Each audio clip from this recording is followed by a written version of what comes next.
High viewers, seriously జనాలు ఎంతమంది అంటున్నారో ఏంటో ఇంకా లెక్క రాలేదు, కానీ నాతో సహా కౌంట్ చేసుకోవచ్చు. దీని అమ్మ జీవితం అనిపిస్తుంది సీరియస్గా. ఇప్పుడు ఎన్నికలు అయిపోయి ఎన్ని రోజులండి? అసలు మొదట అసెంబ్లీ సమావేశం స్టార్ట్ అయినాయా? ఎలా జనాల సమస్యల గురించి చట్టసభల్లో మాట్లాడాలి అన్నదానిని ఎగ్గొట్టాలి, అదే ఇంకా జగన్మోహన్ రెడ్డి మైండ్లో ఉన్నది. మనం ఏ కాడికి ఓళ్ళల్లో ఖాళీగా ఉండి అమ్మలక్కల్లాగా ముసలోళ్ళలాగా పని పాటలేని మగవాళ్ళు ఉంటారు కొంత, వాళ్ళలాగా వాళ్ళ మీద వీళ్ళ మీద పితృలు చెబుదాం, పిల్లి పిత్రు కబుర్లు చెబుదాం, సొల్లు కబుర్తో టైంపాస్ చేద్దాం. అదేమంటే దానికి ఓదార్పు ఎత్తన పేరు పెడదాం. ఇదే డిసైడ్ అయ్యాడు. మరలా దాన్ని ఏమంటారు, ఈనాడులో జబర్దస్త్ వచ్చింది, అందులో కానీ బిల్డప్ బాబాయ్ అని ఉంటుంది. వచ్చేసాడు రా వాడు, వచ్చేసాడు రా అని భయపడతా ఉంటారు. అలా ఈ జగన్మోహన్ రెడ్డి ఓదార్పు యాత్ర అంటే సీరియస్లీ నాకైతే అలాగే అనిపిస్తుంది. ఎలా ఏంది జగన్ అన్న అధికారంలో ఉన్నన్నాళ్ళు జనాల్లోకి రాలా, ప్రెస్ మీట్లు పెట్టలా, అదేమంటే ఆ తాడేపల్లి ప్యాలెస్ ఆ మహా అయితే బయట వెళ్ళేది సభ ఇద్దరు బటన్ నొక్కటం, అది కూడా హెలికాప్టర్లో వెళ్ళటం. అదేమంటే సెక్రటరీ రావు తాడేపల్లి ప్యాలెస్లో ఉంటావు. ఎప్పుడైనా సెక్రటరీకి వెళ్తున్నావు అంటే పరదాలు కడతాలు, 144 సెక్షన్లు పెడతాలు, రైతులను అడ్డుకోవటాలు.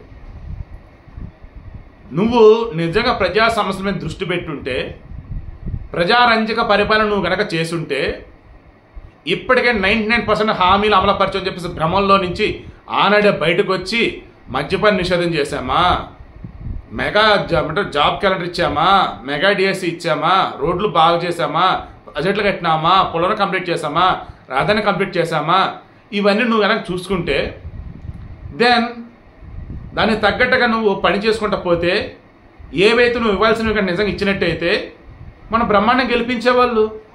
151లో 5 మధ్యలో లేపేసి 2, దట్ మీన్స్ ఒకటి. ఈ పంగనామాలు ఎందుకు పెట్టేవాళ్ళు? నీకు పరిపాలన చేత కాలేదని. ఒక్క ఛాన్స్ అని అడిగితే ఒక్క ఛాన్స్ ఇచ్చారు, ఇక నాకు చాలని చెప్పేసి నువ్వు అనుకున్నావని. అది నువ్వు అర్థం చేసుకోకుండా మరలా నేను ఓదార్పు యాత్ర చేస్తా, నేను ప్రజలతోనే ఉంటా. ఏంది అసలు అది? కనీసం ప్రతిపక్ష నాయకుడిగా నువ్వు ప్రూవ్ చేసుకోవాలా? 2019 ఎన్నికలకు ముందు కూడా నువ్వేం చేసావు?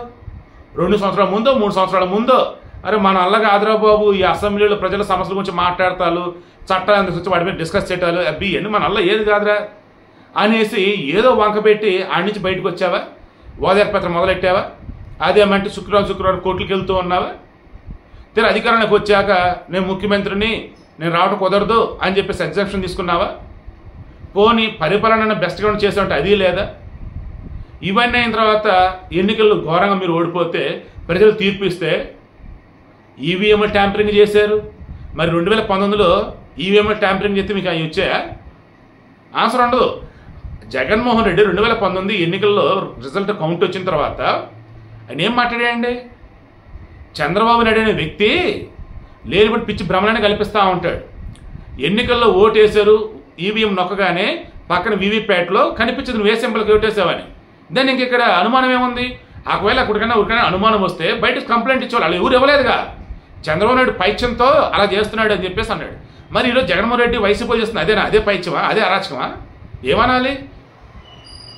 అసలు ఈవీఎంలు ట్యాంపరింగ్ చేసేదే ఉంటే అసలు ఎన్నికలు పెడతాం ఎందుకు? ఇంకా బీజేపీ రాష్ట్రాల్లో ఎందుకు మళ్ళీ ఓడిపోతుంది? అండ్ బీజేపీ వచ్చి ఎందుకు 240 సీట్లు వస్తాయి? కొంచెం బేసిక్ బుర్ర ఆడాలి కదా. ఒకవేళ దాన్ని ఏమంటారు, ఈవీఎంలు కాకుండా బ్యాలెట్ ఓట్లు పెడతాను, నేనే హ్యాపీగా మద్దతు ఇస్తాను, నేను కాదనను. బట్ జరిగిన దానికి సంబంధించి వంకలు పెడతానంటే అయ్యేది కాదు కదా, కరెక్ట్ కాదు అది. సో ఇప్పుడు నేనేం మాట్లాడుతున్నాను? 11 మంది ఎమ్మెల్యేలు ఇచ్చారు, ఎమ్మెల్సీలు కౌన్సిల్ పుష్కలంగా ఉన్నారు మీ వాళ్ళే. ఇంకేమి అసెంబ్లీకి హాజరవ్వాలబ్బా, ప్రజా సమస్యలు కొట్లాడాలా, ప్రతిపక్ష హోదా మీకు రాలా. ఎందుకు? 175 స్థానాల్లో ప్రతిపక్ష హోదా రావాలంటే 18 స్థానాలు గెలవాలి, గెలిచింది 11. సో ప్రతిపక్ష హోదా లేదు, కరెక్టే. ఎమ్మెల్యే గెలిచావు కదా, అడుగుపెట్టి అసెంబ్లీలో సమస్యల మీద పోరాడు, అధికారం ఉన్న వాళ్ళ మీద గట్టిగా క్వశ్చన్ చేయి. అంతేగాని ఈ క్వశ్చన్ చేయటం పోయిన మన వల్ల కాదు. ఎన్నాళ్ళు స్క్రిప్ట్కి అలవాటు అయిపోయాం, కొత్తగా మన స్క్రిప్ట్ లేకపోతే కష్టం. వాళ్ళు సభలో ఏవి పడితే అవి అడుగుతూ ఉంటారు, మనం తలెత్తుకోలేము, మనం చెప్పలేము అనేసి భయపడి ఏదో కావాలి కదని ఓదార్పు యాత్ర చేస్తా. ఎందుకు ఓదార్పు యాత్ర చేయాలి నువ్వు? అదేమంటే వైసీపీ మీద దాడులు చేస్తున్నారట, వైసీపీ వాళ్ళు ఆస్తులు ధ్వంసం చేస్తున్నారట, వైసీపీ అంటే భయంతో వణిగిపోతున్నారట. వాళ్ళకంట ఈ సింహం అని ధైర్యం చెప్పిద్దట. ఏది ఈ సింహం అంటే? పరదాలు కట్టుకొని చెట్లు నరికించుకొని చుట్టుపక్కల బోల్డంత మంది పెట్టుకుని జనాల్లోకి వెళ్ళింది ఈ సింహం. ఆ సింహం పుట్టిన ఓదార్పు యాత్రట. మరలా జనాలకట నేనున్నా చెప్తాడట. శుక్రవారం కోర్టుకు వెళ్ళాలా? అదేమంటే విజయసాయి రెడ్డి చెప్తాడు, మాకు రాజ్యసభలో 11 మంది ఎంపీలు ఉన్నారు, లోక్సభలో 4 ఎంపీలు ఉన్నారు. అంటే ఏంటి? 15 మంది ఎంపీలు ఉన్నారు మాకు. మేము ఎన్డీఏ పెట్టే బిల్స్ మీద సపోర్ట్. అంటే ఏమంటాడు ఇండైరెక్ట్గా? అరే బాబు, ఎన్డీఏలో టీడీపీ ఉన్నా మేము ఎన్డీఏలో లేకపోయినా మేము ఎన్డీఏకి సపోర్ట్ ఇస్తాం. ఎన్డీఏ మా దోస్తురాబాయి, మమ్మల్ని ఏం చేయదు అంటే ఏమంటాడు ఈ మనిషి? మమ్మల్ని అరెస్ట్ చేసి లోపలే వేయరు, మా మీద కేసులు ఏవైతే విచారణ త్వరగా సాగవు, మేము బయట ఉంటాము, బెయిల్ రద్దేం కాదు. ఇండైరెక్ట్ హింటేస్తున్నాడు. సో ఆ వేలోనే ఈరోజు జగన్మోహన్ రెడ్డి చేసే పనులు కూడా కనిపిస్తా ఉన్నాయి. వీళ్ళు మారరు బాబు అనే ఫీలింగ్ అయితే నాకైతే వచ్చింది. మీకు ఇంకా ఏమైనా డౌట్లు ఉన్నాయా? జగన్మోహన్ రెడ్డి గారిని వైసీపీలో వాళ్ళుగా మారరు. ప్రజాస్వామ్యంలో వాళ్ళు పాలకులుగా పనికి రారని ప్రజలు తీర్పు ఇచ్చినా మేము పనికి వస్తాం, మీ దగ్గరకు వస్తాం, ఓదార్పు యాత్ర చేస్తాం, మీరు ధైర్యంగా ఉండండి, మేము వస్తాం అని అంటారు. బాబోయ్ మీరు రావద్దయ్యా బాబు, నీవు కదా జనాలు ఓడించింది. లేదు మేము వస్తాం. మొన్న సర్వేలు చేస్తున్న మూమెంట్లో జనాలంతా కూడా బహిరంగానే మల్లిోడు గెలిపిస్తాడు ఈ జగన్ అంటూ, వైసీపీలోడు గెలిపిస్తాడని చెప్పేసి అంత ఓపెన్గా చెప్తుంటే సర్వేలలో మాత్రం వైసీపీకి అనుకూలంగా వస్తాయి. నేను అప్పుడు కూడా చెప్పా, కావాలంటే నా వీడియోస్ క్రాస్ చెక్ చేసుకోండి. జనాల దగ్గరికి వెళ్ళి ఈ సర్వేలోళ్ళు ఇదిగో రిపోర్ట్లు వచ్చే మరలా జగనే గెలవబోతున్నాడు, మరలా వైసీపీ అధికారంలోకి రాబోతుందని ఈ సర్వే సంస్థలు చెప్తే జనాలు అడుగుతున్నారు ఏమని?